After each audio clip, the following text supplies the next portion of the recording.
অন্তর্বর্তীকালীন সরকারের দায়িত্ব নেওয়ার পর থেকেই বিসিবিতে আসছে না বোর্ডের দায়িত্ব থাকা আওয়ামী লীগ সমর্থিত কর্তা ব্যক্তিরা। স্বাভাবিকভাবেই প্রশ্ন হয়ে দাঁড়িয়েছে বোর্ড প্রধান ও একাধিক কর্মকর্তা ছাড়া কিভাবে একুবে দেশের ক্রিকেট।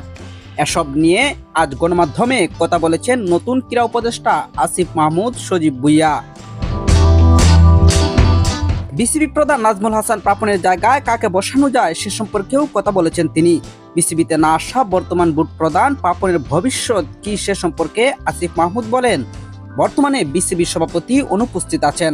অবশ্যই একটা সংস্থাকে কাজ করতে হলে সবার উপস্থিতি প্রয়োজন। সভাপতির মতো গুরুত্বপূর্ণ দায়িত্বে যেহেতু তিনি অনুপস্থিত আছেন, তাই আমরা বিসিবির যারা পরিচালক আছেন তাদের সঙ্গে কথা বলেছি। তারা আইসিসির আইন মেনে যেটি করার সেটি করবেন। পাশাপাশি অন্তর্বর্তীকালীন সময়ের জন্য কাউকে নিয়োগ দেওয়া যায় কিনা সেই বিষয়টিও দেখতে বলেছি। আইসিসির নিয়ম অনুযায়ী কোনো বোর্ডে হস্তক্ষেপ করতে পারে না সে দেশের সরকার, কেননা সেটি হলে ওই দেশের ক্রিকেটের উপর নিষেধাজ্ঞা দেয় আইসিসি। সেই বিষয়টিও তাই মাথায় রাখতে হচ্ছে নতুন ক্রীড়া উপদেষ্টাকে। অবশ্য এ ব্যাপারে যথেষ্ট সতর্ক নতুন ক্রীড়া উপদেষ্টা। এ ব্যাপারে বোর্ড কর্তাদের আইসিসির গাইডলাইন অনুসরণ করে যথোপযুক্ত ব্যবস্থা গ্রহণের পথে হাঁটতে বলেছেন তিনি।